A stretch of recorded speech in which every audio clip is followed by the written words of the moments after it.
Tone Deaf is the journey of a musical theater nerd, bringing musicals into the life of their musically challenged spouse. The reactions to the musicals are real and mostly unedited. This show is rated explicit for mature content and strong language.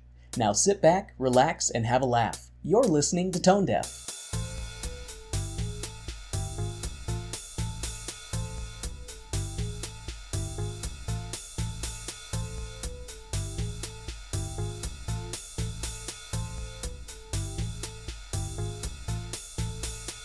Welcome to Tone Deaf, a theater nerd's guide for their musically challenged spouse. I'm Kay, a musical theater nerd. And I am Weira, god of the new world. Happy day 5 of Spoopy month to you, my darling Raven Kay. Babe, what you doing? Wishing upon you a marvelous, magnificent, morally gray day. Morally gray? As in you're not sure what's right and wrong? Are you okay, Warren? Okay? I'm better than okay, Kay. I am a god, Kay. A god! And I will be the god of the new world. We are living in a great time, Kay. It's a great time to be alive. Babe, seriously, have you snapped? Or do I need to snap you upside the head and then kiss it better?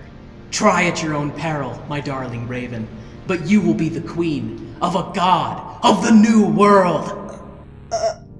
It's okay, my queen. I was also stunned to silence and disbelief when I first discovered my new power. However, I will make it a point to be a merciful god. Normal humans can't see the intricacies of the infinite through their limited lives and narrow perspectives. They need to be moved, guided towards a proper action. That's where I will come in. What the fuck? When I took out the trash before returning to the house to speak with our marvelous followers. Listeners, babe. There are listeners, not followers. Not followers. Well, I mean, some of them follow, but... I stumbled across a pad of sticky notes that plummeted out of the sky. I looked down. I looked around and saw nothing. And naturally, in my ignorant state, I picked them up, curious of the item birthed forth through the sky by the inevitability of probability. I see now. I was chosen, Kay. I was chosen by the cosmos to be its harbinger of change, its dawning light, its transcendent force. For upon the sticky notes was written, Death Note. The pages that followed revealed to me my destiny. Death Note, writing your name upon a note and placing it upon your person will grant you protection from death. Write your name, peel off note, stick to self, enjoy immortality. Immortality. From a sticky note. Warren, are you taking anything I should know about? Your disbelief is understandable, my queen, but once I placed the freshly written and peeled paper upon my person, I felt different, powerful, complete. Babe, do you still have these magical sticky notes? Of course, my queen. Such an object of incomprehensible power cannot be left out in the open. I want you to join me in ruling this world as an immortal god.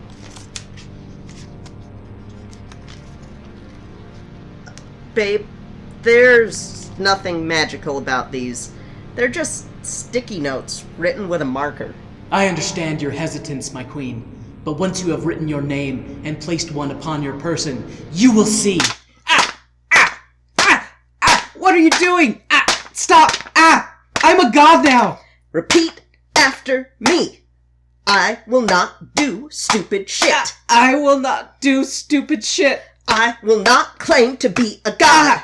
I will not claim to be a god. I will not subjugate humanity. I will not subjugate humanity. I will tell our nice listeners about this week's show. I will tell our nice listeners about this week's show. Now, let's try that again. Welcome to Tone Deaf, a theater nerd's guide for their musically challenged spouse. I'm Kay, a musical theater nerd. And I'm Warren. I'm not a god. Babe. Also, I'm musically challenged.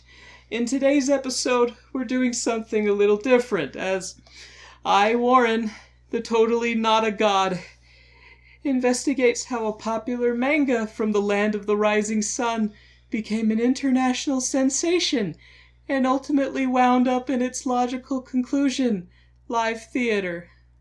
That's right, Warren. You're taking the reins of this show, possibly for the last time. So peel that yellow paper off your forehead and tell our wonderful listeners about this week's show. Yes, Kay, my darling raven. Hello, fine listeners, and welcome to the show, let's call it. This is the point of the show where I tell the fine audience members that this episode you are about to experience is no normal episode. This is an episode of Tone Deaf, a theater nerd's guide for their musically challenged spouse, the likes of which you have never wrapped, nor may ever again, wrap your ears around. Warren is here, and he's in charge. I am a nerd, unlike Kay. A different nerd, a darker, more disturbed, a generally disturbed nerd. And as you may have gathered, this week's show is on the anime adaptation, or the adaptation of the anime, Death Note. So we'll get right into these notes that I have prepared that are totally not about what happened earlier. Death Note, or Desu Noto, was written by Tsugami Oba and illustrated by Takeshi Obata, and had its first appearance in the weekly Shonen Jump manga magazine, where it received astounding acclaim from both audiences and critics, who praised the intriguing story for its intense morally gray plot and mature handling of complex themes like influence of power on justice or the perception of justice. Shonen Jump, which as Different from Shonen Jump, which as you probably already know, Kay, as well as most people with a vague passing knowledge of what manga is, have probably heard of Shonen Jump at one point or another.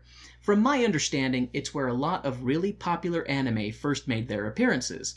The comics were thick like phone books and printed on pages similar to paper found in phone books. I've only read a handful of manga myself, cause there was always things I wanted to spend my money on more. You know, cocaine, hookers, party boats, just living the rock star lifestyle. Babe? No, it's a joke. It's not totally, Okay. It's not totally, something still suffering in my brain from picking up a possibly magical sticky note. The Death Note manga ran on Shonen Jump magazine from December of 2003 to May of 2006. The 108 chapters released through Shonen were compiled between April of 2004 and July of 2007 into 12 tankobon volumes. Tankobon being defined as the Japanese term for a book that is complete in itself and is not part of a series. These 12 volumes, as of April 15th, 2015, have since sold over 30 million copies. I mean, if you want to boil that 30 million down to its logical value, it's like 2.5 million copies of the complete series were sold, so it's slightly less impressive, says the guy who's not accomplished that feat. But hey, if you think that joke was condescending towards the humble beginnings of what could be arguably called a global phenomenon, let me remind you that those 2.5 million seeds were nurtured by the love of those Japanese nerds, and I can't thank them enough for it, because their love for those seeds sprouted and flowered a forest of amazing productions, as well as a haunted wood of fall-on-your-face failures. And we owe it all to those dedicated manga readers. And to the Tutu crew, of course. We can't forget them, since they made it. But that is their name now, the Tutu crew. Because their initials are T-O-T-O. I am fucking hilarious.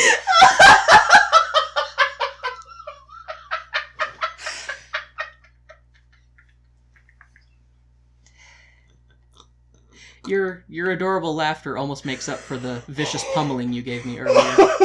It was with sticky notes. It couldn't have hurt that bad. I'm a delicate, sensitive flower.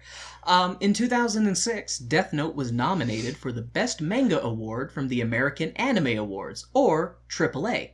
Not to be confused with AAA or AA. Although I suppose if someone were under the influence of too much A and operated a motor vehicle on their way to get the latest Death Note manga, it's possible they could have crashed or slid off the road, at which point, if they had AAA, they could call and get a lift, so they could still pick up their manga. This episode is brought to you by AAA. Which would still likely result in a DUI or DWI, after which they'd have to attend AA, although through AAA, to get their AAA-nominated manga. A light novel or novella based on the series was written by Nisio Isin and distributed in 2006 as well. Just as you might expect, Kay, after having a hit run on a popular platform like Shonen Jump, Death Note moved to the animated realm. Developed by Madhouse and directed by Tetsuro Araki, the anime ran from October 3rd, 2006 to June 26th of 2007. My birthday! Yeah. With 37 episodes in total. Madhouse has done a lot of stuff, but the only thing they've done that we've both seen is One Punch Man. Mm-hmm. When I was looking up earlier, they've done the other anime that I've seen of theirs that I still want you to see is Trigun. Mm-hmm. But there were a lot of them that I was like, have not seen. Mm-hmm. But they're a good studio. In 2007, the Death Note anime was one of the series to win Best TV Anime at the Tokyo International Anime Fair. In 2007, a survey conducted by the Ministry of Culture in Japan named us. They named us this? We were honored in 2007 before we even created this podcast. Before we even met. Holy crap. That's just how powerful our destiny is. Man. Let's try that again. In 2007, a survey conducted by the Ministry of Culture of Japan named Death Note 10th place among the best manga of all time. Death Note was also nominated in 2007 for the Takezu Osumao Cultural Prize, as well as the first 3 volumes of Death Note being placed on the American Library Association's 2007 Great Graphic Novels for Teens Top 10 list. Damn. So yeah, for that. That last one, that's actually a little scary to me, but it makes perfect sense. A lot. Yeah, but it makes perfect sense since the series is pretty angsty. Mm-hmm. In 2008, the series won the Eagle Award for favorite manga as voted on by fans of the United Kingdom. Fans in the United Kingdom, not voted on by fans of the United Kingdom. Those would be very different. They do somewhat interlap, though not interlap. Overlap. Good lord. They do somewhat overlap, but not all people who are in the United Kingdom are actually fans of the United Kingdom. It's a lot like the United States. Not everybody living in the United States is a fan of the United States. Mm-hmm. As well as receiving an official selection in the Angolame International Comics Festival in Europe. The artist for Death Note, Takeshi Obata, was nominated for Best Penciler/Inker at the Eisner Awards in the United States in 2008 as well. Wow. In 2009, Shonen determined through sales that Death Note was the 3rd most profitable manga property coming out of North America at the time. The Death Note series also had various video games published by Konami and released on the Nintendo DS. The series was also adapted into 3 live-action films which were released in Japan. The first film, simply titled Death Note, released June 17th of 2006. The second film, Death Note, The Last Name, released November 3rd of 2006. The third film, L, Change the World, released February 2nd of 2008. A Japanese television miniseries, Death Note New Generation, was released in 2015, and a 4th live-action film, Death Note Light Up the New World, was eventually released in 2016. On August 24th, 2017, Netflix released an American adaptation of the Japanese property simply titled Death Note. I have not seen it, and, we have not seen it, but I have heard it was not received well by Western audiences. However, after doing this research, I think we might need to track down some movies and have a marathon, if only so we can say that we've seen them. I wouldn't mind that, because I actually really liked the anime, so... I did too. Yeah. I know that we'll talk about it later. There's some contentious points of view regarding the anime as Really? as with anything else in the fucking world. But the hair color's wrong. Sorry, thinking about Full Metal Alchemist. You said that and it made me think about Bleach. Why is his hair orange? Oh, That's what you're focused on? Not the characters with boobs as big as their whole bodies? Not the episode that's 10 minutes of the one character eating? Anyway. Maybe we'll do a mini episode and it's just anime rants. That'll be either our most downloaded or least downloaded episode ever. This media, written words and printed pictures, hand-drawn animation and live-action movies, this is fine and all. But you know why we're here. Yeah. Is it okay? We're here because it's our sworn duty to the fine listeners of the tone-deaf audience, the women, men, and non-binary folk who make up this fantastic community we've come to appreciate, love, and cherish. It's because of our love for these people, which is not unlike the love of a mother polar bear for her young, or a Japanese nerd for their manga. It's because of that intense, primal love we must foster the seeds of their trust with the life-giving water that is our devotion to them. It's our responsibility, our duty, nay, Kay, our privilege, to watch and regurgitate for their listening pleasure. Death Note, the musical. I'm still hung up on the polar bear reference. Mama polar bears love their young. They do, but we love our listeners. Our listeners are our young. Oh, okay. Polar bears are my favorite bear. Okay. I always thought it... Oh yeah, no, I remember. Grizzly is mine. I like grizzlies. I like polar bears because they're cute. Together it could be a growler bear. Our love is like a growler bear. Yes. Two different worlds meeting together. Never meant to meet. The peasants labor, the granome eat... Oh, wait. No, sorry. Wrong episode. The only name I recognized from my research of the musical was Frank Wildhorn. Yes! Courtesy of Kay and their hard work educating their swine of a husband. Frank, who apparently is highly respected in Japan, who would have thunk, was approached to write the musical in 2013. Development for the musical was announced in December of 2013. Frank told the Japan Times, "Until I was approached to do it, I'd never heard of Death Note, but I was immediately intrigued." Frank also said, "My son told me I had to do it, as it would be the coolest thing I've ever done. As I started looking through the material, I soon realized what he meant." The musical received a New York workshop in April of 2014 in anticipation for the Tokyo premiere. An English concept album was recorded in December of 2014 before the Japanese premiere. Despite the original show being written in English, no English language production of the show has been announced. Death Note, the musical, had its world premiere April 6, 2015 at the Nisei Theater in Tokyo, Japan, and ran till April 29th of 2015, so only ran for a month. A Korean production also opened the following July in Seoul, South Korea, at the Opera House of Singnongam Arts Center, and ran from July 11th, 2015 to August 11th of 2015. The musical was one of the most highly anticipated musicals of the year for both Japan and Korea.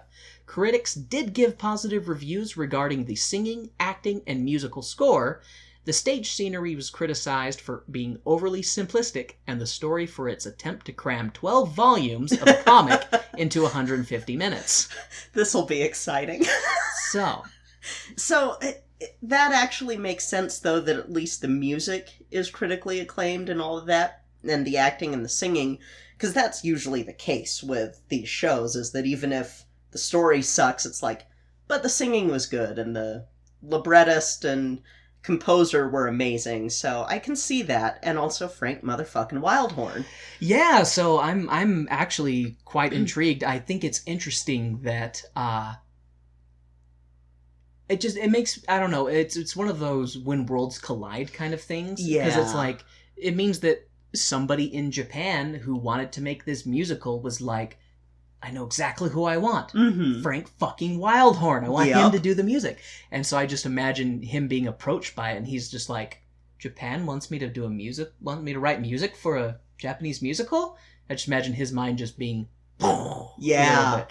But given, I don't know, I'm a little titillated. I'm excited to Me too. watch the show because I do like the anime, Mm-hmm. and even if if the stage production is not as good, I still think it will hopefully be entertaining. Yeah. So that's the thing is, there was not a whole lot to look up in terms of the actual musical. Yeah. Which is why I gave everybody the info dump of the manga and anime. Which I appreciate, because I didn't know most of that, so yeah. I had my first exposure to Death Note was Cartoon Network's Adult Swim. Mm-hmm. I didn't even, I tend to assume that every anime starts as a manga just Mhm. because I'm ignorant and I assume that. Yeah. Plus, like, all of my favorite anime started out as manga. Yeah. So I just kind of assumed that Death Note was a manga, but I never knew for sure. And then doing this research, it was like, oh, this was very popular from the get-go. Mm-hmm. But yeah. I can see why. It's also a good little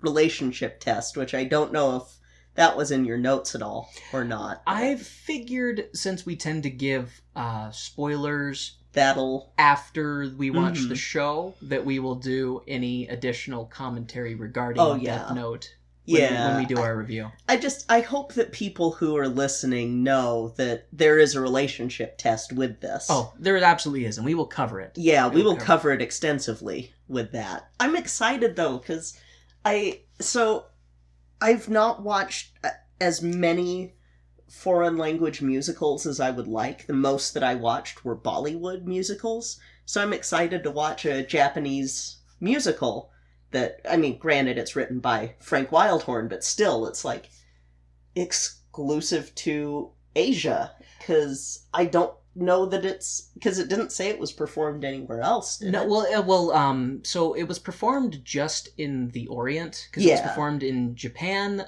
Taiwan, Korea, and it had Chinese actors in some of the productions as well, but I never saw anything saying it was performed in China. Mm-hmm. I think it might have been performed in Hong Kong, but yeah. Anyway, yeah, so... That's really cool, though. But I want to ask you, because you were the one who had tracked down the version we're watching. Mm-hmm. Do you remember for what version we are seeing? Is it Japanese or Korean? I believe it's Japanese, because the one that I was able to easily find, because I found the Korean version, and I got excited, and then I tried looking it up again, and I couldn't find it, and I don't know if it's just because I was fat-fingering with my phone or not, but, yeah, the one that I found is, I believe it's Japanese with the English dubs for the songs, like from the demo recording. And people in the comments were saying that even though it's sad that they couldn't hear the Japanese singers, they said that the English dubs are still pretty good. Yeah, I do find it interesting that it was workshopped in English in New York, but never got even a short American run. Because I think that's something that might actually get some traction. It would. And given that it's not like Spider-Man where it's action-y, it's the content of the series is very psychological and more morally discussive, like, because they're talking about topics. The most action that generally happens is, let me write in this notebook. Yeah. Like... I feel like, I mean, this is without having seen it, I feel like it might do well here. I really do, because just the sort of subject matter of the anime and the manga does tend to play well. Anything that deals with morality tends to play well on Broadway, especially lately. And so, even if they just did, like, the Japanese version, and you have... So if you go to the opera, they actually will put the translation up on a screen. Oh! Yes, which we need to go see operas, too, because there's some that I really like, but... that was something that I hadn't even thought about until I went to see an opera, and I went, this is pretty friggin' awesome. They could do that here. Yeah. They absolutely could do that here. I think they definitely could. And if they wanted to do us a real solid, they would film it and put it online for viewing. Yes. Even if it had a pay to view. Mountain Folk. Yes, I would. Now I'm just thinking of all the possibilities. All right, well, this is the part of the show where we take a break from our wonderful listeners to go and consume media so that we can come back and, like loving parent birds, regurgitate it for them into their opening, waiting mouths.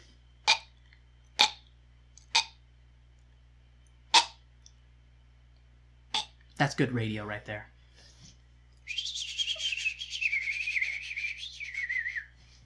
And that's our cue to exit. We'll be back after a brief intermission.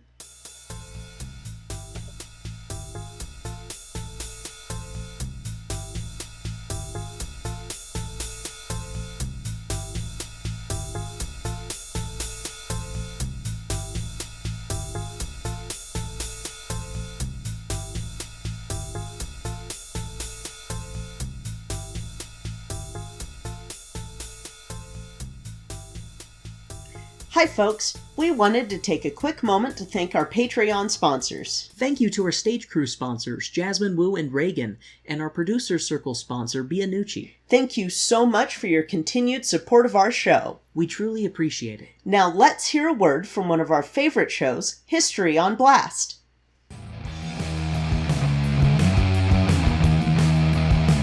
Hello, and welcome to History on Blast. I'm Hillary, and I'll be your host as we call out history. Every other week, we'll be putting a different person, place, time, or event on blast for the shit that they pulled. This ain't your grandpa's history podcast, so if this sounds like your cup of harbor tea, be sure to subscribe on your favorite podcast catcher.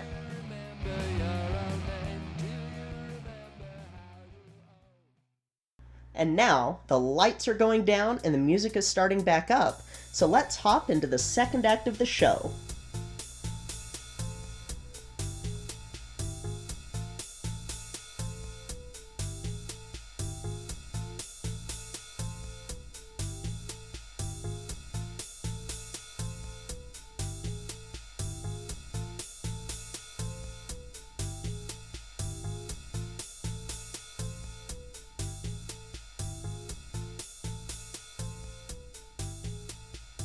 All right, hon. So, what did you think of I almost said the Tone Deaf musical, the Death Note musical? That was so good. Oh my god. It was pretty good, wasn't it? That was so good. I think we were both a little surprised at Yes. how good it actually was. Frank Wildhorn, first off, I can't believe I ever even doubted you for a second, because the orchestration and everything is gorgeous, but the whole team, oh my god. Yeah, it was really surprising. Like, we were only, probably like half an hour into it, and we were both just like, this is really good! This may have, shanked its way up to my top area in musicals. Really? Yes, just from a musical theater standpoint. Not necessarily as an adaptation of Death Note itself, but just from a musical theater standpoint. Wow. Objectively, it was a good Yeah. adaptation of a body of work. And like I was telling you when we were watching it, I feel like this is a really good one for people who have never seen Death Note to watch. Because if you have any, if, say you don't like the art style of the anime, or you don't want to watch the live action movies, watch this version. Because it has the same message that it feels like the anime was trying to, and the manga were trying to kind of bring forward. Yes, it's very shortened, but it's still cohesive. It doesn't feel... If you know the source material, it does feel rushed, so I was trying to watch it like I hadn't seen it before. I was trying for to do pacing, that. And I was like, okay, this... If you have no interest in ever seeing the anime, but are still interested in the story, watch the musical. And if you can find a version of the musical without the American dubs for the singing, do that, because these people, oh my god. The entire Japanese cast was incredibly talented. They were so good. What was funny is when they would, like, because then every now and then, the show would be going, and then it would kind of fade to black really quickly and come back, and that would be when they were doing an English song over the Japanese one, and the American singers were really good as well. Yeah. But the Japanese production was so good that you and I were kind of like, we'd be fine just straight Japanese with subtitles because it was so good. Oh my god. It was a little jarring to switch between the English and Japanese. Yeah, and oh my gosh, just every actor in that was so good. I don't feel like there was really a weak actor at all in this. They all did amazingly well.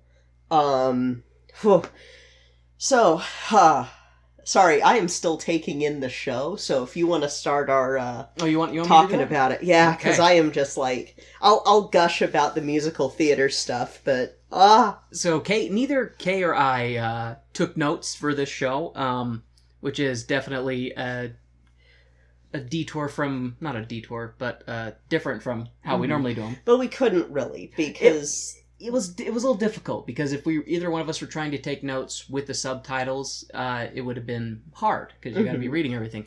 But it was really good. The story of Death Note begins with, at least I should say just the musical. I won't talk too much about this stuff.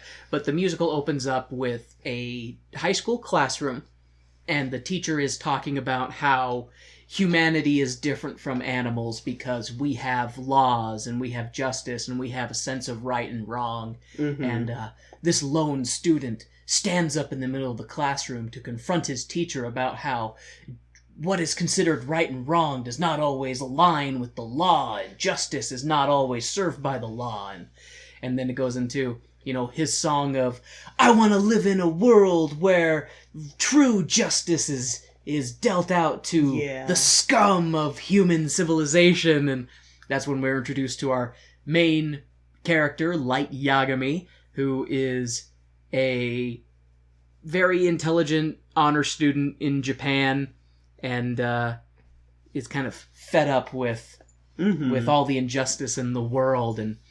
And then after the initial song and dance from the classroom, we are treated to an ethereal other world, this other life, this other world. And we meet the two Shinigami of the story, Ryuk and Rem, who are precious Rem. I love Rem. Rem was really good at, they were both really good in this. She was amazing. They were both, Ryuk was really good in this too. He was funny, but I really liked Rem's character design. She just looked really good.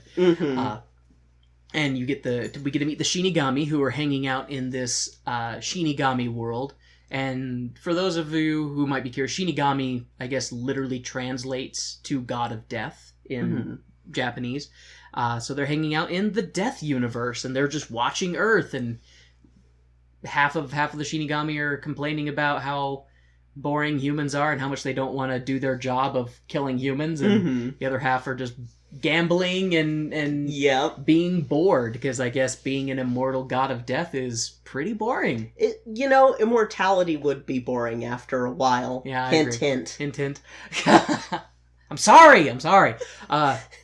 This whole musical, I'm looking over at Warren kind of like, why'd you pick up those Post-it notes? They fell out of the sky, and I was curious. You don't pick up random things that fall out of the sky. We established that they were fake, so stop yelling at me. So Ryuk is bored hanging in the Shinigami world. He's tired with the status quo, gamble, write down human lives, sleep.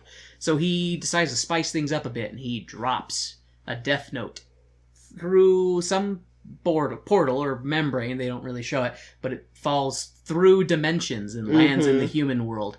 And who discovers this fallen death note but our main character, Light Yagami, who picks up the death note and proceeds to open up the cover and see the rules written within it that any human whose name is written in the death note will die within 40 seconds, and you can cause a specific death if you want, if you write it immediately after, and da-da-da-da-da. And at first he's just like, what is this? Some kind of stupid joke. And then a TV on the campus comes on and, oh, there's this crazy person who's holding a classroom full of kindergartners hostage. And he's like, I wonder, well, I guess we can test this, because it comes up and it's like, so-and-so, who is a convicted felon and frequent doer of bad things, has done another bad thing. So Light's like, okay, I'm going to give this a test. And he writes it down. And the entire time he's like, what a silly novel concept. And then all of a sudden, the news comes back on, and the kids ran out of the building. Everyone's safe. Cops didn't fire a shot, but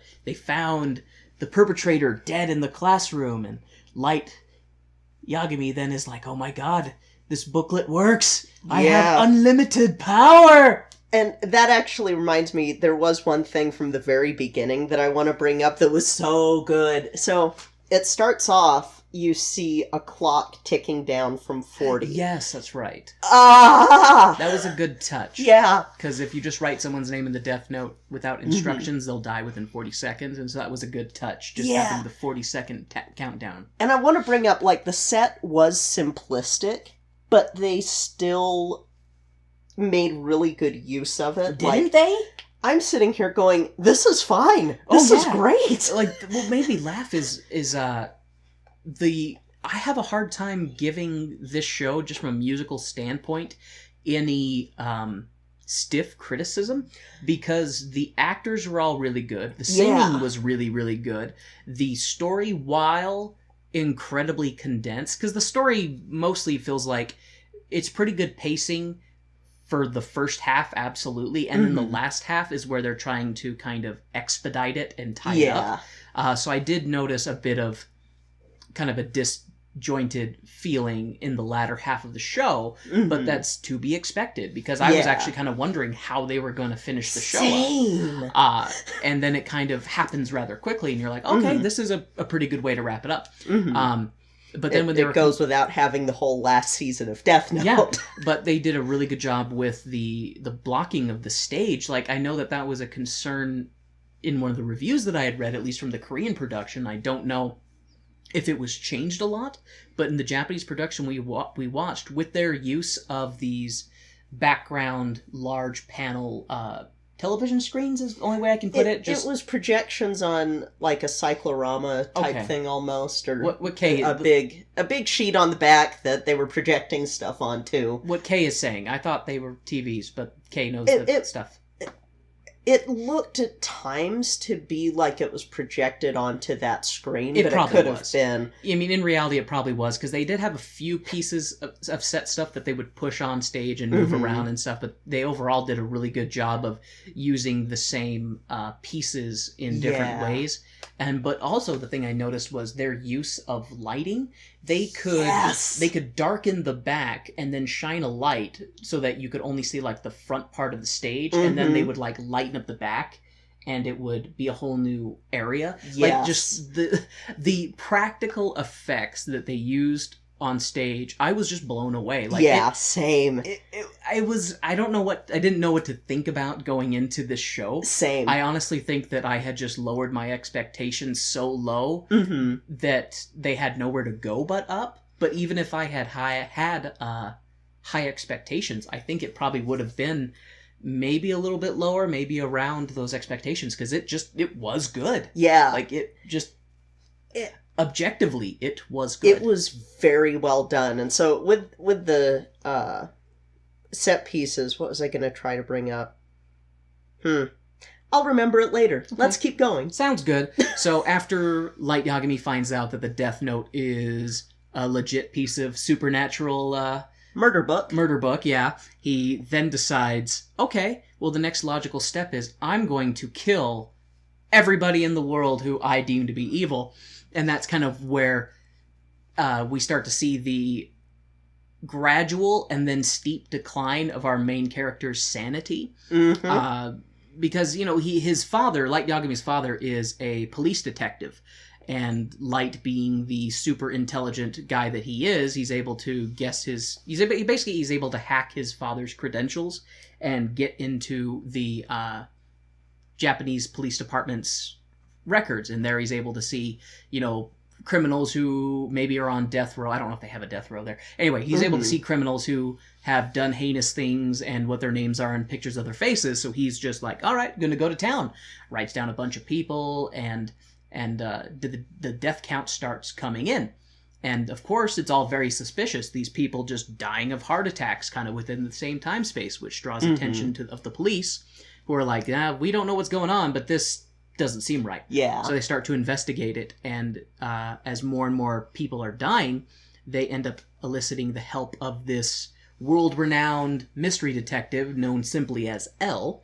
L only takes on cases that he is personally interested in, and the mystery of the murder book happens to be intriguing enough that L decides he's going to take part in the investigation to try and catch this killer, who the media has dubbed Kira, which is, I guess, Killer. which means killer in a direct translation. So I love that, like, the cult of killer is kind of what it is, because later in the show, like, the mob is kind of like, we love Killer because Killer is killing people. Yay, Killer! Hooray, Killer! Hooray, Killer! And but after that point, after Light's been killing a few criminals, that's when the Shinigami Ryuk tracks him down, and Light gets a little bit of exposition about, gods of death are real. In this universe, there's no heaven or hell. There's just nothing. All people go to the same place. One thing that they did leave out of the show that actually is in the anime is that there is a rule in the Death Note that says any human who uses the Death Note can go to neither heaven or hell. Yeah. So that is something they changed from the source material. Was in the other stuff, they're like, yeah, heaven and hell are real, but if you use a Death Note, then you basically go to purgatory, I think, or limbo. Or you cease to exist. Or you cease to exist. My personal theory is that might be how Shinigami are made. Yeah. No, I don't like this theory. I don't like this theory at all, and we all know why by the end of this. Nah. Think about what you just said. That's terrible. So don't wish that on this universe. So after Light meets Ryuk, and Ryuk gives him a bit of an info dump about who he is and where he comes from, and it is funny when Light's like, well, I'm, a genius, and da-da-da-da-da, like, who else is better positioned to bring about this global change by getting rid of all these people? And Ryuk is kind of like, chose, like, no, I just dropped it into the human world. You just found it by luck. Yeah. And they don't cover it as much in the show, but that's when Light is kind of like, oh, well, this just proves that I'm destined for greatness, because he's so up his own asshole with self-importance. Yeah. I do love how the actor who played Light, he did a good job of showing that thought process with him. He did a good job of being like your normal everyman who's not necessarily like assuming or anything like that, but then he would have those moments where like you would see it and then like, oh, he's got that kind of the madness about him, which was definitely something in the anime that they could have with Light being a just in like true sociopath fashion. Like, it's like, oh, he seems so nice and quiet. Turns out he's the biggest mass murderer of all time. That's when his sister comes in with the... Do you want to take it from there? So his sister comes in with tickets to celebrate. It was his... college entrance. Yeah, his college entrance acceptance exam. to some college. Like, probably the best college in Japan. Like, yeah. Probably that, because Light's, so great. And so she's like, oh, I've got tickets for Misa. We're gonna go see her. And it was funny, because it's been a while since I've seen Death Note, so I forgot about Misa. And then I see her and I'm like, that's right, I love this character, and I'm so sad about what's going to happen to you. You poor, poor girl. Just run. Just start running right now. Get away. Get away, get away, get away, get away. Yeah. But then it was great, the scene where we first see her performance with Ryuk just joining in at times. Ryuk was so good in this, guys. The Shinigami were both really good. Oh my gosh. Like, in this universe, normal people can't see a Shinigami unless they've touched a Death Note, in which case you can only see the Shinigami that is bound to that Death Note. Yeah, and there's a great line when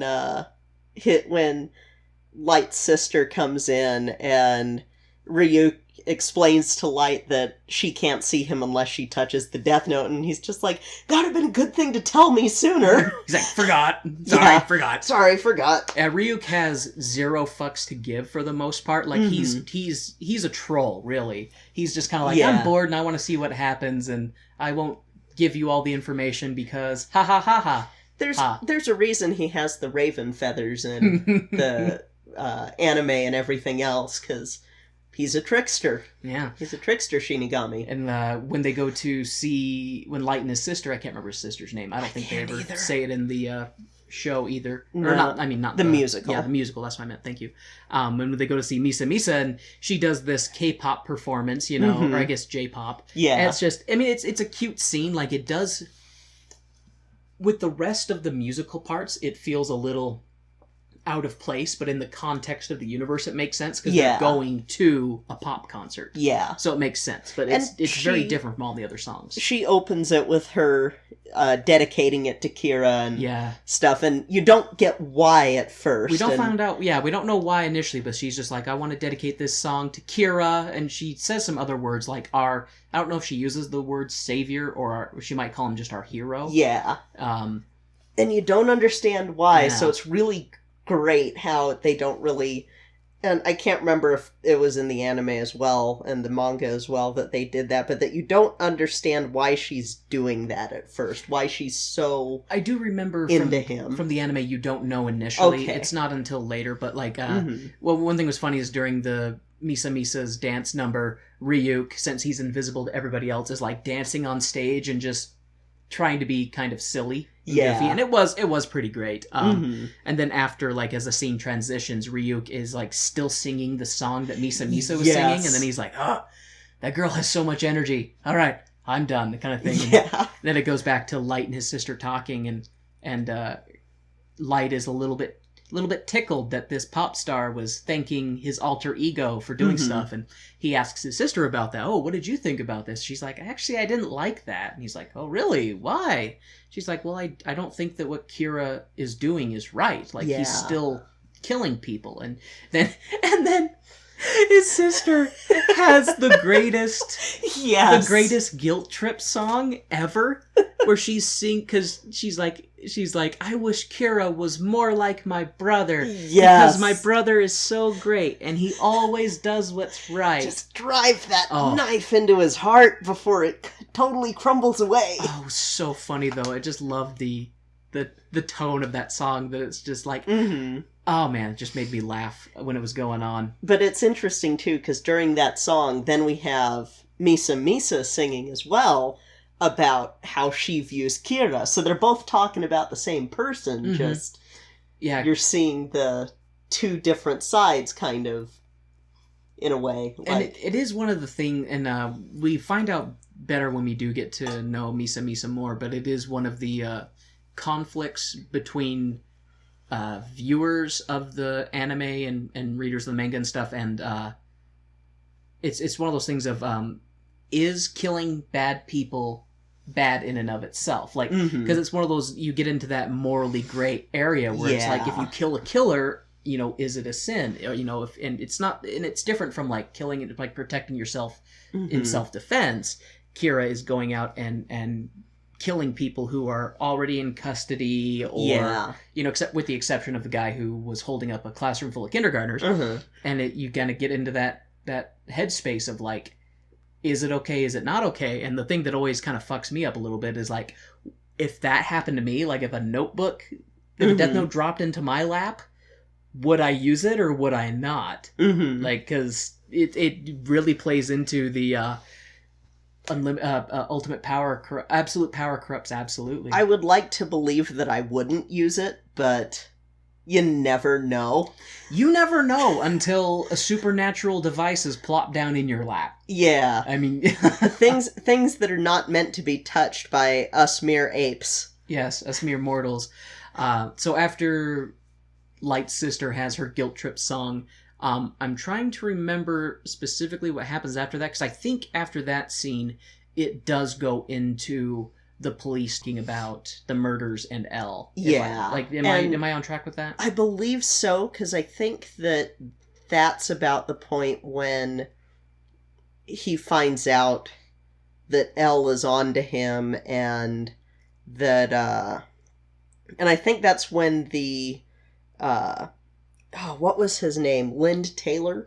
Yeah. So Gets... That's when, Light is at home, when just chilling with Ryuk, doing his murder thing, and the cops are at, their base talking about this murder thing. talking about their plan to try and catch Kira, and because they're like, oh, what's L gonna do, da da da da da, and then on the TV comes this emergency newscast. They're like, this is being broadcasted worldwide, and I am Lind L. Taylor, you might know me as L, and I'm gonna catch you, Kira, because what you're doing is bad, and kind of thing, and he's basically taunting Kira on national television with his face and his name underneath.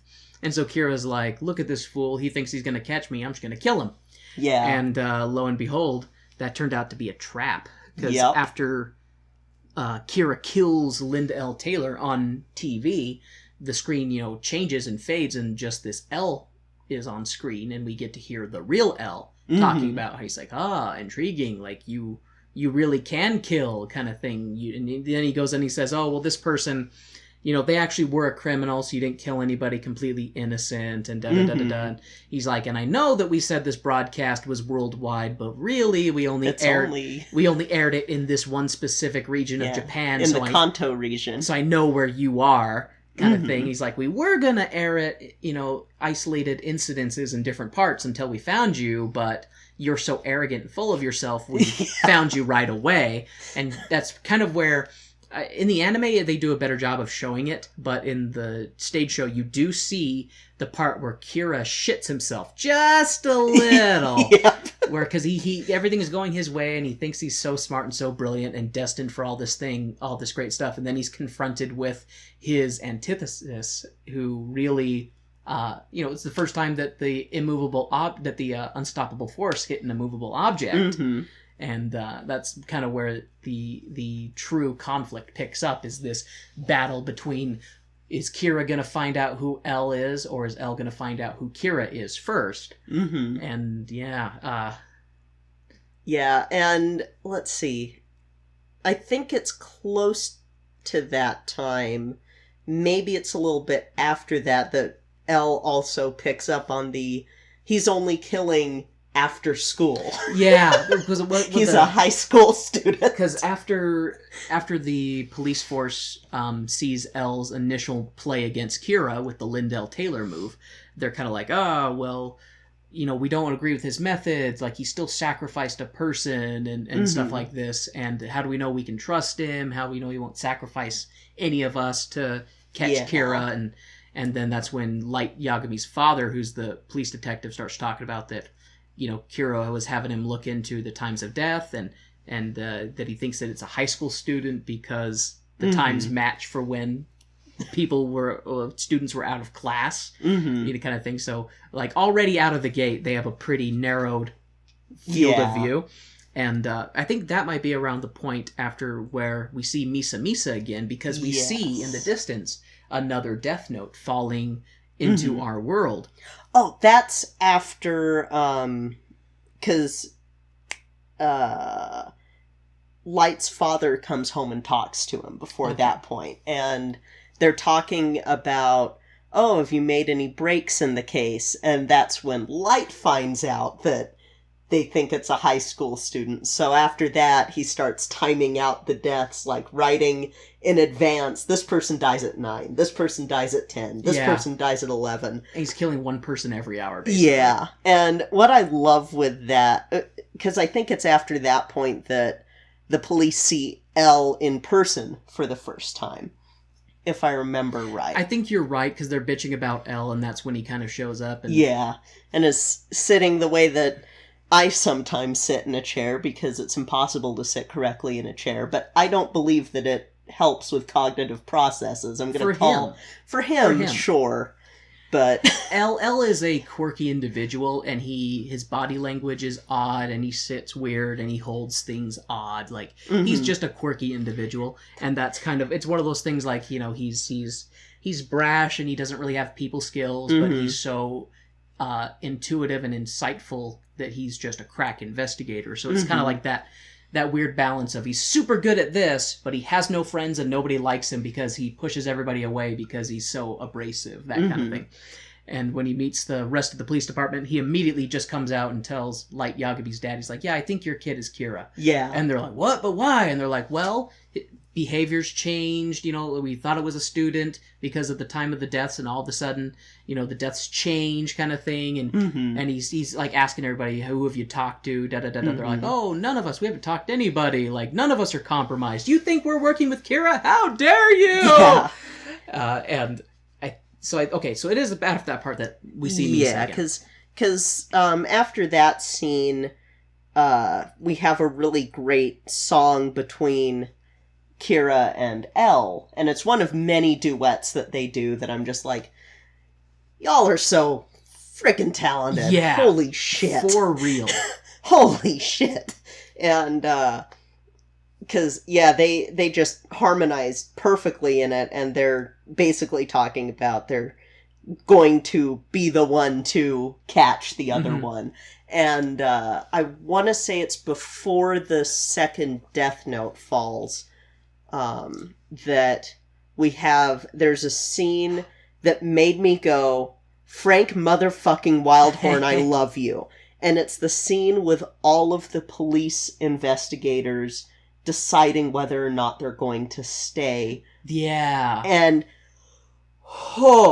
so that was the scene that put this above Scarlet Pimpernel, which was originally my favorite Frank Wildhorn. That is what put it above that. So before the scene Kay's talking about, I remembered there's a part where the news talks about that the FBI has sent over a bunch of investigators to try and catch Kira because Kira's killed like over 100 criminals that are in the U.S. and so it's an international issue. And Kira's like, oh no, well, I'm just going to go to social media. And he's able to find out the name of one FBI agent because of his wife's social media profile. Yeah. And so he tracks down that FBI agent, and he's able to, by using the Death Note, get that FBI agent to give him the names of all of the other FBI agents. Yeah. And so in one swift move, Kira is able to kill all of the FBI agents who came over to try and catch him. And it's at that point that we goes back to the Japanese police officers who were like, all the FBI agents are dead kind of thing, like this. And that's when they're like, Kira can, you know, he'll kill people, he'll go after others, you know, I've got a kid. And anyone who's in his way, he'll just kill him. He'll just kill anyone who's in his way. And in the anime as well, for me, that's when I stopped. For me, that was when Kira moved from being gray to dark in terms of like alignment. Yeah. Because once you start killing law enforcement, I mean, even though these people are trying to get him and yada yada yada, like once you start killing innocent people, like that's when you've crossed that moral event horizon kind of thing. I think that the story, if Kira had never killed any police officers or any innocent people, the story would have been very different. But because he gets so goddamn drunk with power, he's like, anybody who stands in my way is an enemy against God, because I am the God of the new world. And just cuckoo, cuckoo, cuckoo. Kay and I have a test that we like to administer to people. It's the Death Note test. It's the Death Note test. If you watch this anime or the show or anything with anybody who and they've never seen before, and they just love Light, and they think Light Yagami is the greatest character, and da-da-da-da-da. Run. Break up with that person, cut them out of your life, because they're fucking crazy. Yeah, run like hell. That's crazy. Anyway, that tangent aside. Yeah. The scene you were talking about where the officers are having their will we stay or will we go, basically, is a really good scene. Like, not even just... Because, so from a music standpoint, beautiful. Holy fucking shit, beautiful. And then the actors delivering it, just... I got chills. I'm getting chills thinking about that scene, and I'm just like, this should have had more attention. You know, it is crazy to me that it only got a month run in Japan and a month run in Korea, because I'm, like, watching it, I'm like, this is really good. And I was really happy that the production that they put available for us to watch on YouTube was as well done as it was. Like, it was... Yeah. The videography was really good. The subtitles were really good. They even color-coded the subtitles for different characters so that when people were talking, or singing over one another, you knew who was saying what. Yeah. It was so well done. So, yeah, so after that scene, I think, is when we start getting closer to where I was going. We're getting to intermission. They're gearing up. Now, for a... I think Misa Misa might not make her second appearance until after the first intermission, right? It's at the very end of the first intermission, or of the intermission. Oh, that's right, because they pick it up when they come back. Yeah. So, because so after, it seems like, no one's able to catch Kira, and there's a couple of different times where you'll have a crowd, and the crowd will, like, be holding newspapers, and they're basically singing about Kira, and how criminals are on the run, and the wicked are afraid, and da-da-da-da-da. Because mass appeal, your general average person, really is in favor of Kira, because he's, unless you're in the law enforcement field, he hasn't killed anybody who isn't a violent offender.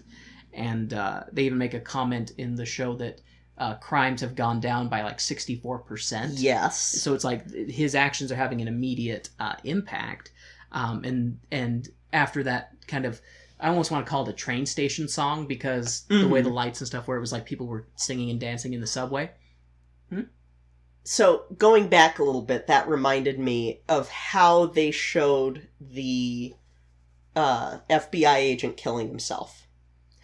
Jumping in front of the train. The way that they staged that was so fucking cool. They did a lot of cool tricks with light and shadow, for sure. And Holy shit. The more I'm thinking about it, the more I'm like, you're totally right. It was a projector that was doing that stuff, because then... Do you want to describe how it went? So, you had him... You have the scene where Kira comes up to the FBI director and basically gets him to write everyone's names, and he's like, you were already going to do that, even if you didn't want to, you have to.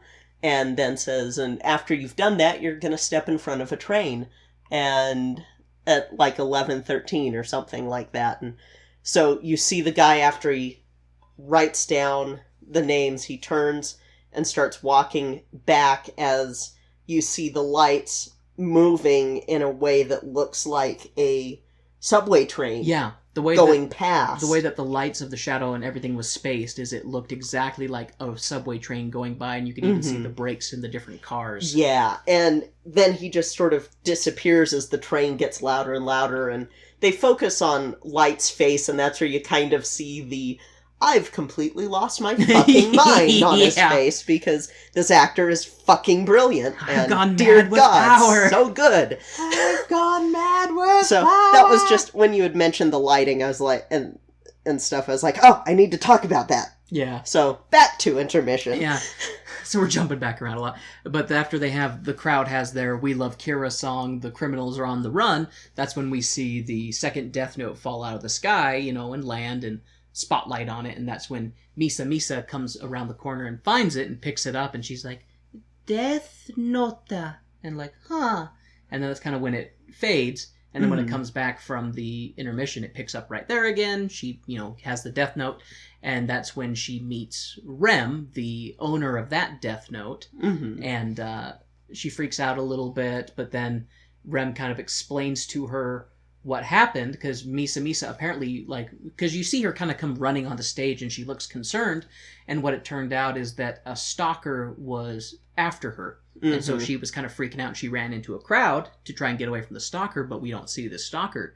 And what had happened is that a Shinigami in the Shinigami realm named Jealous, who has been watching Misa Misa for years, had fallen in love with her, and he had seen that she was going to die, and he broke the number one rule of the Shinigami, which is basically it can't fall in love with a human. You can't do something to prevent a human's death. Yeah. But because he was in love with her, he wrote down the killer's name in his death note, and because he did that, he turned to sand and just disappeared. Yeah. Which left his death note without an owner, and so Rem decided to give it to Misa Misa, because she's like, I think he would have wanted you to have this. Yeah. And Misa, there is a really interesting dynamic between Misa and Rem, because there's some kind of, Rem makes a comment to Misa, so pure. Yeah. Because Misa isn't and that's kind of, and that's where we find out Misa's backstory, which was that when she was and why she loves Kira so much, because she says, I have a death note, like, I want to try and find Kira, I want to meet Kira. And Rem is like, are you sure about that? And then she talks about that when she was a kid, when she was like 8, her parents were killed in front of her, and she thought she was going to die too, but the man was apprehended, and the trial dragged on so long, and then there was talk of him being released, the only witness was a child, is she still credible? And then but then he died in jail. Under the same mysterious circumstances that other criminals had at the hands of Kira. And so she was like, justice has been dealt. Like, the law was going to let this murderer go, but Kira dealt him justice. Like, I will forever be in Kira's debt. And she has some emo stuff about how, since my parents died, I've never felt joy, even when I was pretending like I did. I never felt joy until I heard that Kira killed that murderer, and then that was the first time she felt joy. And so she's an interesting character, but she is a little bit one-dimensional in that she is she's a little unstable too, but it's one of those things of like, this kid has had serious trauma in her life. Yeah. And I would probably have gone toward, not quite to the extreme that she had, but definitely if I had seen my parents killed in front of me at a young age, that probably would have fucked me up forever. So, well, and who knows? And then all of a sudden, this supernatural figure appears on the scene and is killing criminals and kills the person who murdered your parents, and you feel, gratitude towards this person because the criminal justice system might have let them go. So it's like it's definitely that's one of the things I do really like about this show and the series is just how morally gray it is. Yes, that you can have a lot of different perspectives about it. Except for the perspective that Kira is a ooh-woo angel who never does anything wrong. He's a fucking psycho. Yeah, So then the bit that they have where she's getting the Shinigami eyes is just, one of my favorite things. Like, the way that they acted that, the way that whole scene was written. That was really interesting. Oof. Because Rem is Big oof. Because she's like, how will I know Kira when I see him? And she's like, oh, well, there is a way, if you see him with the Shinigami eyes. And she basically explains to her that if you have a Shinigami's eyes, you can see the name and lifespan, basically just meaning when a person will die, or how much time they have left. You can see the name and lifespan of any person you look at. But the cost of getting the Shinigami eyes is half of your lifespan. And she talks about, well, I thought I was going to die when my parents were killed, and I've never felt like, I've never felt whole until this happened. Like, I'm willing to give up half of my lifespan so I can help Kira, kind of thing, by having the Shinigami eyes. So she does that, and the way it is choreographed the way I could describe it is creepily beautiful. Yeah. Because you have this specter of Rem, like, kind of draping herself and moving Misa's arms around and, like, putting her hands in front of her face. Like, it's choreographed really well. Yes. Like, yeah.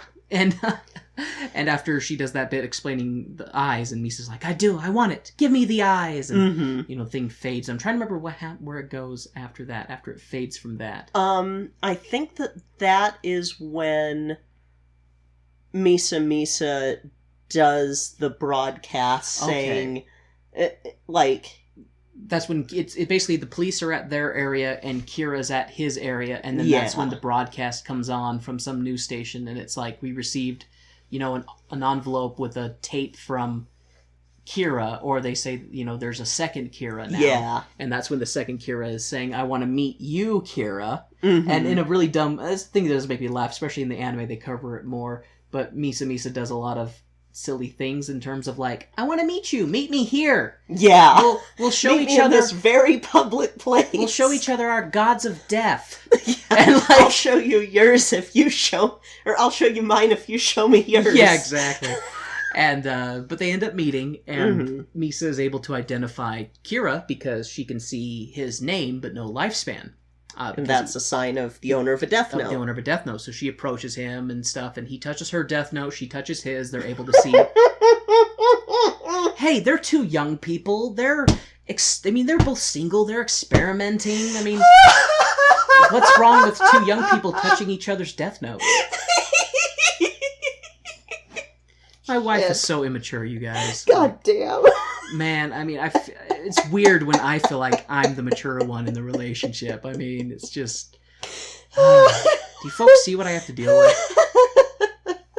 So, after they do a little quid pro quo with each other's death notes, they basically get introduced to each other's shinigamis, and Rem straight up threatens to Light, if you endanger her, I will kill you. Yeah. And Misa's like, oh, that's Rem. She's a little overprotective of me. And then Light's like, yeah, that's Ryuk. He doesn't seem to give a shit about me. Yeah. And Ryuk's like, nope. And that's when they like, and then Light after he finds out that she has the Shinigami eyes, she's like, oh, well, this guy, you see that guy over there, this trench coat who looks really suspicious? He's been following me. You know, he's an enemy to Kira and our cause. Like, I want you to kill him. And she's like, but I've never killed. If you love... And that's when Light goes into his full-on... abusive motherfucker. Yeah, because this woman is head over heels in love with Kira. And he's like, oh, I can use this to my advantage. Mm-hmm. And he just manipulates the shit out of her to get her to do what he wants. Yeah. And it's just... Fuck you, by this point in the story you don't fucking hate Light, then... But Kay, it's for the greater good. It's for the great... All the evil that he does is for the greater good, so it's okay. Yeah. But yeah, so Misa, you know, she reads the person's name, and Kira's like, oh, well, don't kill him now. Like, just go home and write him in your book and kill him then, so people don't see you doing it. And, and after that happens, then it goes back to the police, and there's a confrontation between Light's father, I can never remember his name, and L, where L basically tells him that I had your son followed, and the guy who... Well, that's when he basically confronts, he's like, you still think that because you've put cameras in my house, and you and you've been monitoring my family, trying to find out whether or not my son is Kira. You know, it's been 7 weeks. How can you still think that he's Kira? And then Elle is just like, well, I had your son followed the other day, and the investigator who followed him is dead. Yeah. Kind of thing. So he's like... Jumped in front of a bus. Yeah. He waited for the bus, and then jumped in front of it once it arrived. Yeah. So it's like, and they're just kind of like, well, so what are you going to do now? He's like, well, your son was accepted to this college. I'm going to enroll and be his classmate so I can keep an eye on him. Mm-hmm. Just basically, he's just like showing his hand, kind of is what he does. And then I think that's when it then goes to the school. Yes. And they do the acceptance thing. And they're like, we had 2 students who had perfect scores on their exams. And I love someone from the crowd. How is that even possible? Yes. And then that's when they invite up Light, Yagami, and L, but he's under a pseudonym. Mm-hmm. Of a pop star. Oh, he is? Okay. Yes. I think I missed that part. Oh, that's right. No, they do say that. Oh, it's spelled the same way and everything? Like, yeah, he's got using the name of some pop star. And I love that Light basically Kira basically, L basically straight up tells him, oh, you're Detective so-and-so's son. I think you're Kira, and I'm L. Yes. And you just, because he's like trying to gauge his reaction to know whether or not. So he's like, maybe if I just throw some shock factor out there, I can see. But then they have the whole song about how, oh, well, Light's playing it cool. You know, he's not giving his position away. And Light's like, holy shit, that's L. I need to kill him. Yeah. And so they have really good scenes together. Oh my gosh, I love them so much. They're so good. Yeah, they have really good scenes together. And I think after that part I'm trying to remember, because the when you're trying to cram as much into a musical as they do in this one, it does cut around a bunch. So I think I'm missing something after that, because the next thought I have is when they're playing tennis. That's the next thought I have too. Oh, really? And I swear that there's something in between. There has to be something in between, and I'm sure it's talk about... Or it's the scene, because they do have a soliloquy with Light's father, and I can't remember if that happens in between the 2 scenes or not, where Light's father is basically singing about, you know, is my son Kira. I don't want that's to. right. Yeah, I think that happens. It's either I think you're after right. that or it's in between It's those somewhere. two. It's somewhere about that point because when Elle confronts him and he says, "I think I'm doubling down on my belief that your son is Kira, and I'm gonna enroll and do this." Mhm. And Light's father does have this song about, "Is my son, Kira? Is he the person that I know him to be?" Kind of thing. But he stands by his son. He doesn't ever think his son is Kira at all. And he's like, "No, my son is exactly who I know he is. He's a good man," and da da da da da. And so that's the soliloquy that you're talking about. And then we have this tennis match between Light and that's right, because the reason that happens is because Elle is talking to Light's father, and he makes the comment that Kira is an extraordinarily poor loser, and he's very brash and arrogant. Yes. And so that's when Elle and Light have a tennis match. And I love that Light is like running all these things through his head. He's like, do I win? He might suspect me of being Kira if I win. Oh, but if I intentionally lose, then he'll see through it, and da da da da da da. Yeah. And while Light's thinking all that stuff, Elle just does the opening move. Boom! 15 love! And he's like, haven't you heard of a warm-up? He's like, he who strikes first wins first. Kind of thing. And they have their tennis match back and forth. And their song that's like Loathing from Wicked, but with less Kirsten Chenoweth. Yeah, and they have their tennis match back and forth, and like slowly but surely all the school is gathering around. They're like, isn't that the two smartest kids in the whole school? They're playing tennis. Oh my god, look, it's Light. He's so hot. Oh my gosh, look, it's Ryuga, or whatever his name is. He's so hot. And it is kind of funny. And then after their tennis match, the two of them, they're tired. They're like, oh, good game. Light ends up winning, if I remember correctly. And they're kind of sitting down, and Elle tells him, he's like, I really hope you aren't Kira, because I like you. He's like, he's like, I like you. You're my first friend. You're my first friend, and I like you, and kind of thing. And Light's just like, haha. He's like, well, one step closer to killing you. Yeah, that's the point where, like, fuck you, Light. Oh, no, there are points before that. But another point where it's just, fuck you. Yeah, seriously. And then that's when Misa Shows up on the campus to be like, oh, hi, Light, you're my boyfriend. And he's like, that's right, I kind of am. And Elle goes up to Misa and stuff, because he gives her his name, but since she has the Shinigami eyes, she can tell that that's not really his name. Yeah. And Light has his song about, oh, I've won, this is my winning, Misa's seen his face, and now we'll be able to kill him, I've won! And Misa's like, okay, well, I gotta go, bye! And she goes off stage, and Light's like, okay, see ya, Elle. And Elle's like, alright, bye. And he's like, okay, I need to call Misa and get his real name, and then I'll kill him. So he calls Misa, and Elle answers the phone, and he's like, oh, well, someone dropped this phone, so I picked it up. And Light's like, that's Misa's phone, I'll make sure that gets back to her. And he's like, oh, I'm sorry to tell you, but Misa's been arrested. We suspect her of being the second Kira. And he's like, what? That's ridiculous. I think I would know if she was the second Kira. And then they're like, well, based on the package that was sent to the news station, we found trace elements of cat hair, cosmetics, and and they list all the things, all of which were found in her apartment, and And so they arrest her. And then we get a creepy BDSM crucifixion? Thank you, Kay. I wasn't sure how to... It was a BDSM crucifixion scene. Yeah, so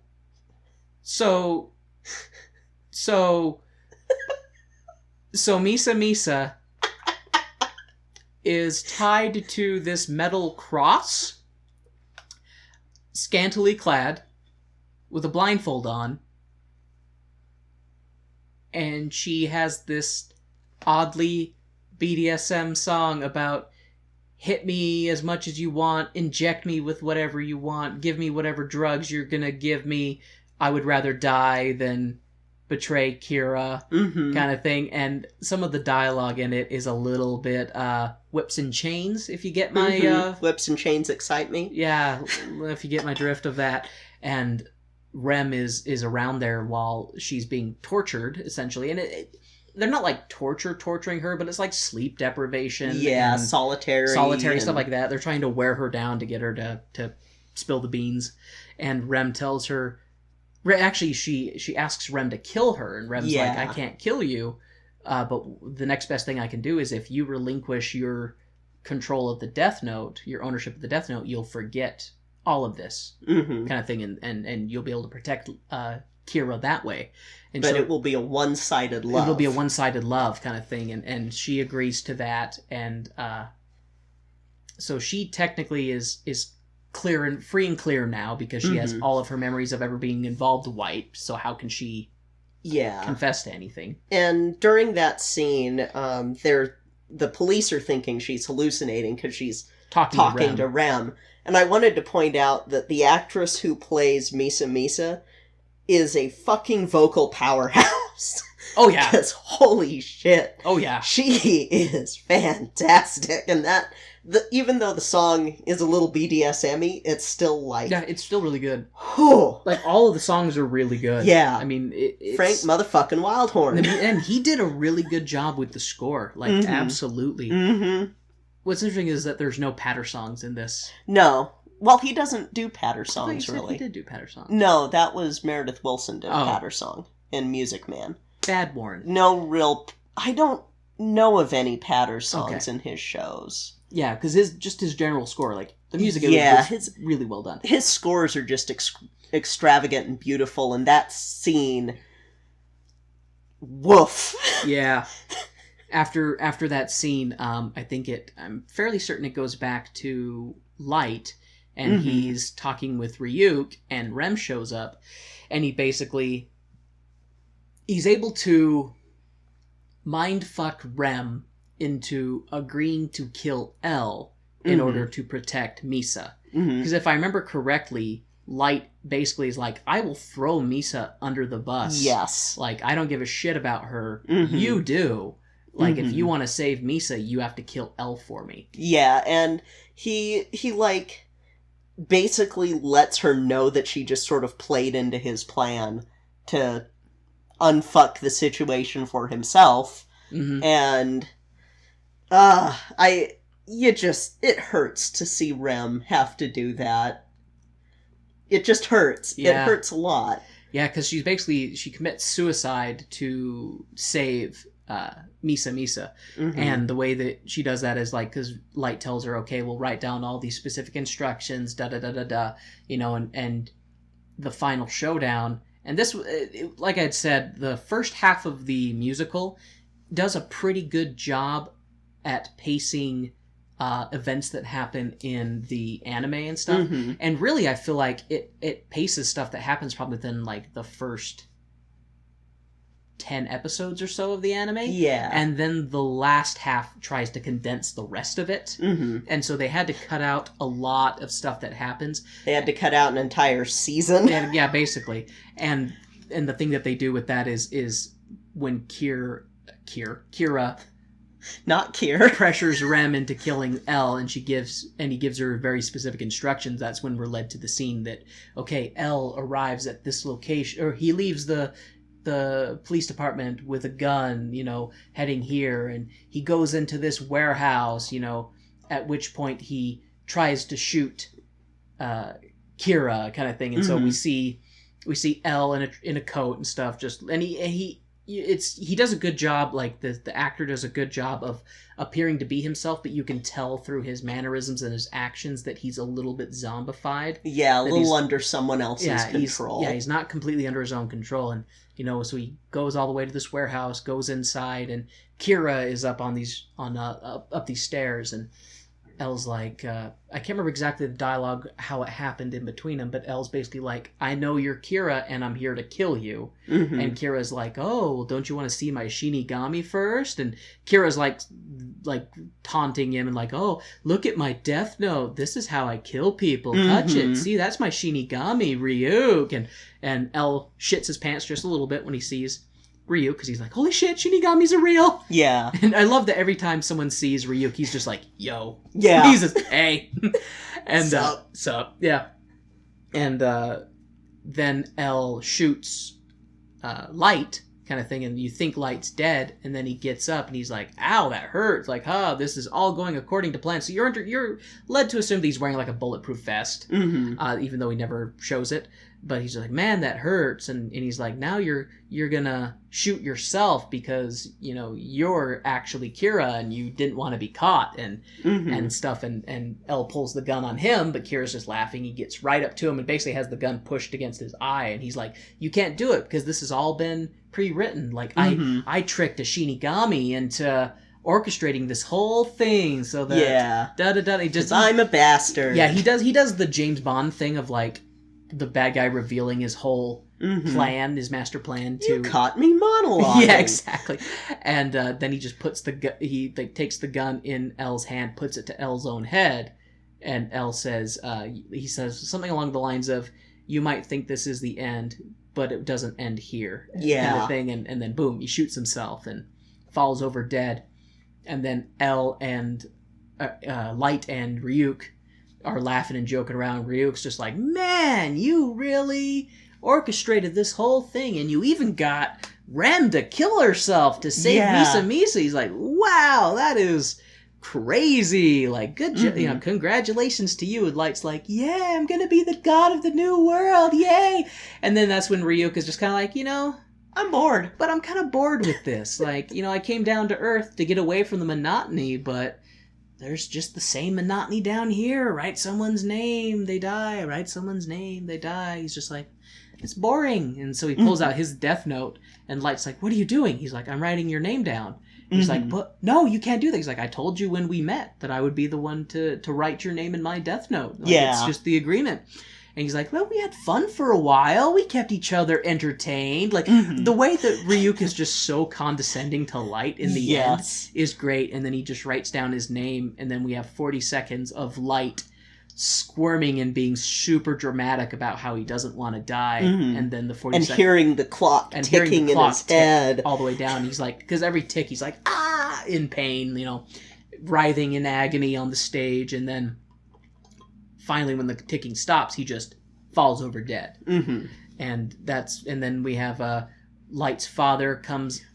Before that, Ryuk pulls an apple Oh, out that's right. of his Yeah, that's right. 'Cause chest. at first, I thought he was looking for the death note, but then he recently pulls an apple out from Light's pocket and then just starts eating it. And I can't remember if he says anything else. He does. Oh, that's right, because he talks about how this is how things end. He's like, there's nothing. There's no meaning. There's nothing. There's no purpose. Kind of thing. And he's just like, that's it. You expect him to say, eat Arby's at the end of his monologue. Be a little more, nihilist Ryuk.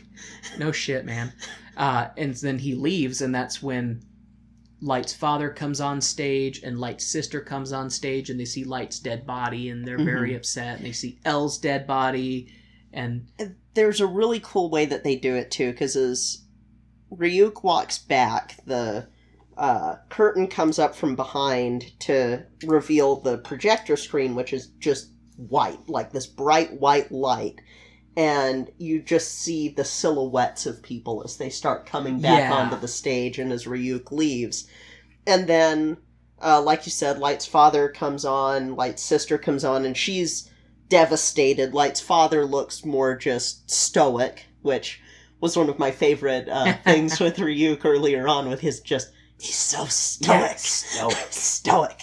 And then, but as they're singing this song about, basically, you know, they're like leaves falling and turning to dust and things like that. I can't quite remember the lyrics, but it was very interesting the way that they were just saying, like, yeah, we all die.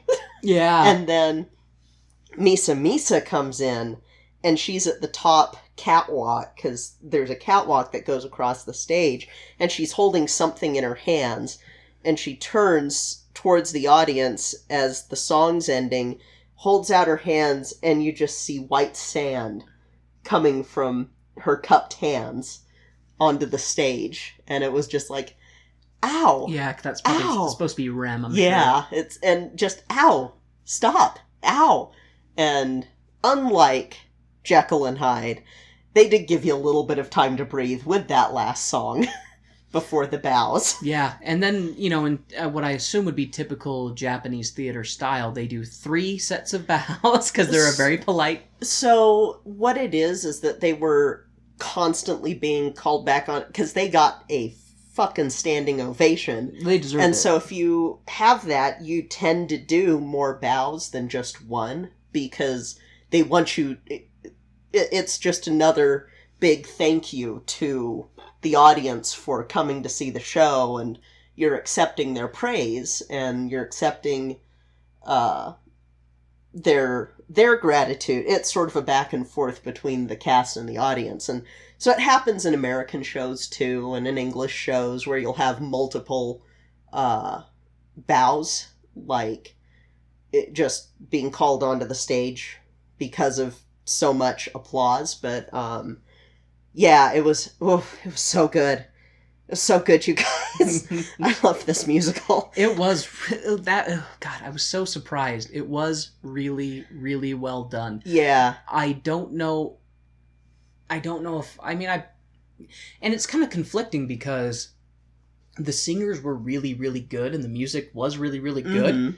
So I have a hard time saying that I don't like it as much as like the anime, because the anime, is fucking 37 episodes, so it's a lot longer to consume it, and it's full of a lot more drama and intrigue and character development. But the musical did such a good job of condensing it into a 2.5 hour bite-size chunk, and keeping the important stuff in, keeping in everything that, if you had never seen the anime, if you had never read the manga, this is enough to still get that story. Yeah. You don't get the second season, because when they had Elle dying, I was like, how the fuck are they going to fit into the next part? Oh, what's actually kind of funny is I have a side note about that, because when I was doing my research, I came across an interesting thing that I was saving for after we reviewed this. Let me get to it. So, Douglas Wolk of Salon Magazine said that a rumor circulated stating that the creators intended to create Death Note to last half as long as its actual run, and Oba and Obata had been persuaded to lengthen the storyline when Death Note's popularity increased, noting that the rumor makes sense since about halfway through the series, there is a point that seems like a natural ending. In addition, he said that fans wrote thousands of Death Note fan fiction stories and posted them on the internet in 2006. Japanese fans pointed out the similarities between Death Note and the 1973 one-shot The Miraculous Notebook by Shigeru Mizuki. Kami Press reports that the only difference between the story and Death Note is that there are no Shinigamis.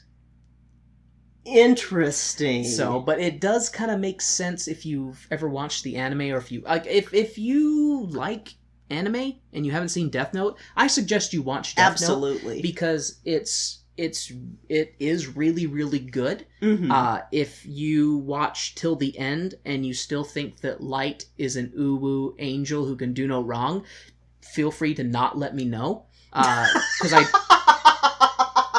because you and I differ enough widely that I probably don't want to talk to you about the anime, and also you probably scare me a little bit. So, Light's a psycho. He is. He absolutely is. And one of the great things in the anime, one of the reasons I like it, is you get to watch his descent. Yeah. Because he starts off, and he starts off not necessarily a bad guy, but then you see him tip the scales. Yeah. And you get to see the outcomes in society because of Kira's intervention, and it's I think it's a very honest portrayal of the world we live in. Yes. If it was collided with this particular scenario. Yeah.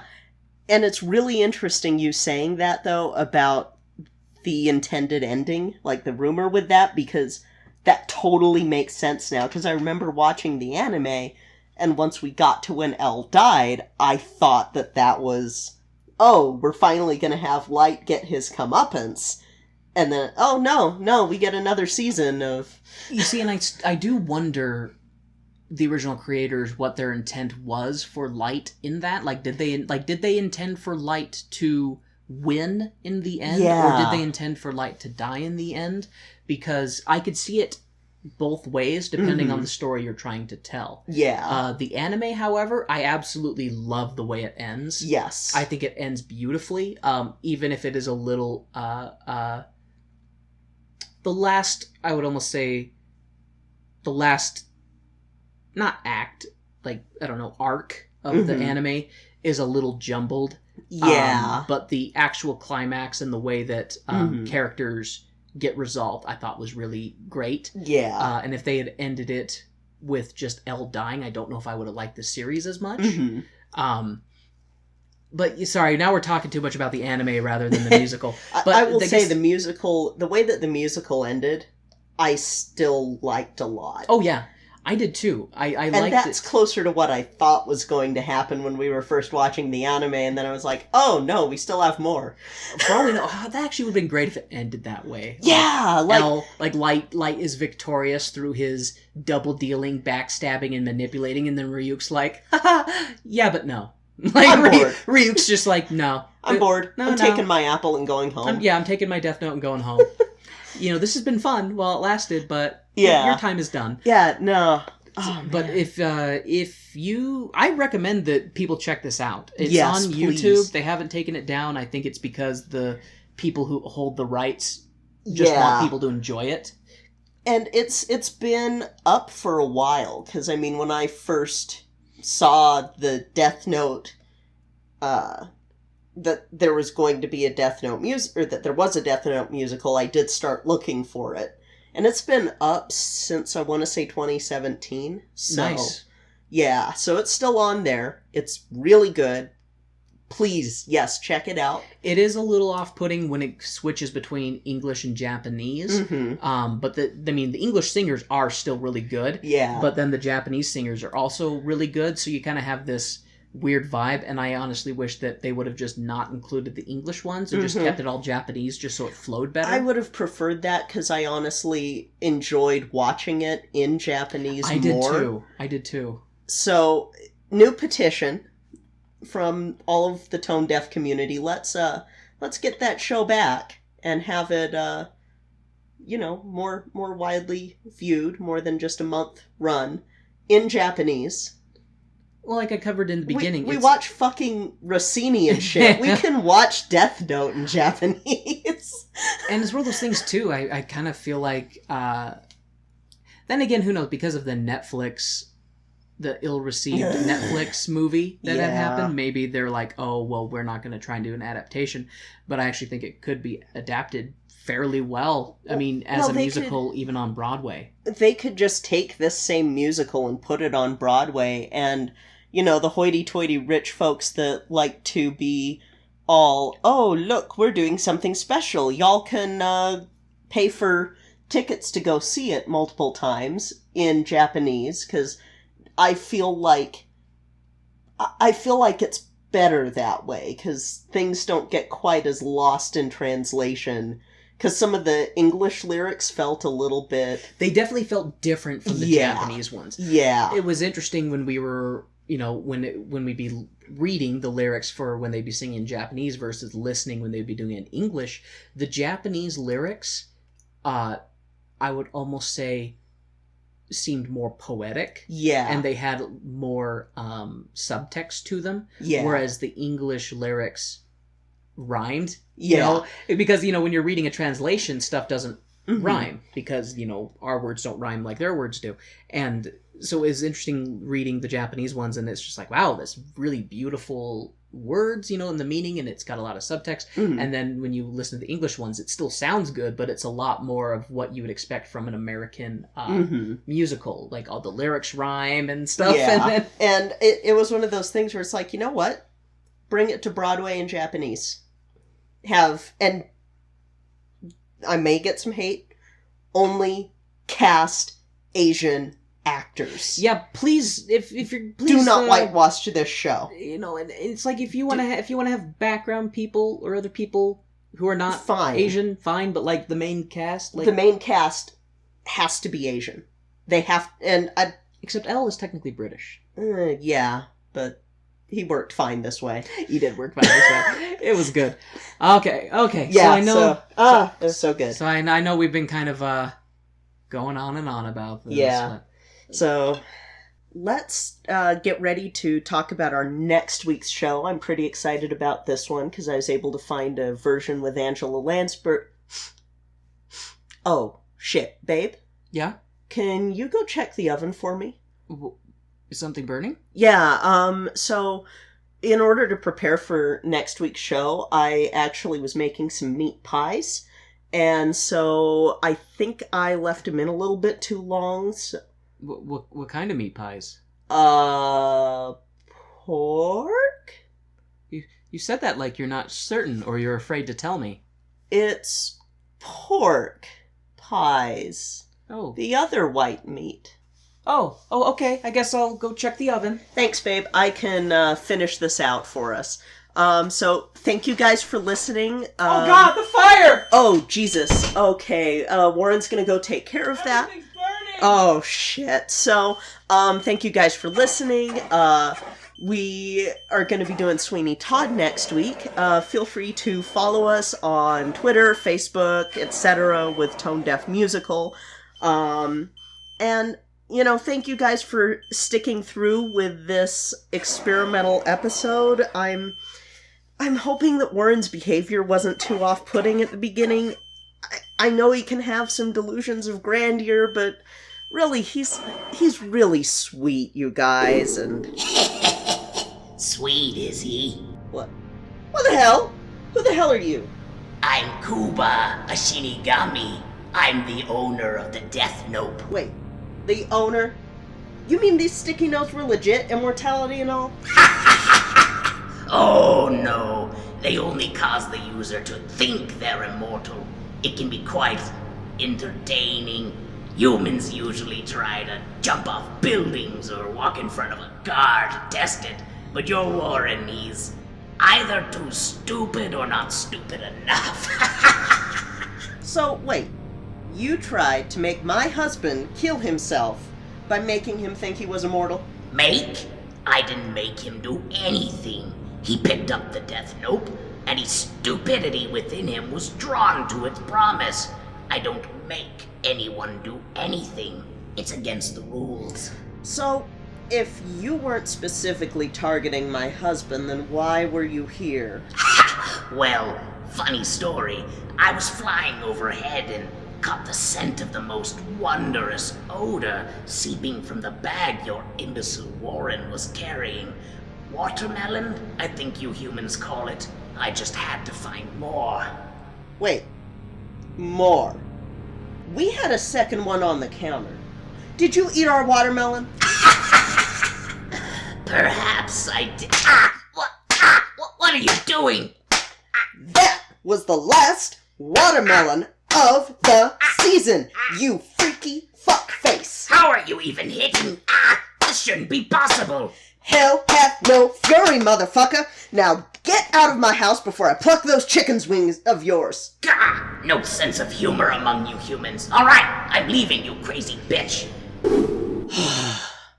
Why does Warren always bring this crazy shit home with him? Oh my god. Wait. Oh shit, is this thing still recording? Okay, sorry folks. Thank you all for listening. That'll be it for this week. Next week is Sweeney Todd. I'm Kay. Warren's outside taking care of a fire, and this has been Tone Deaf.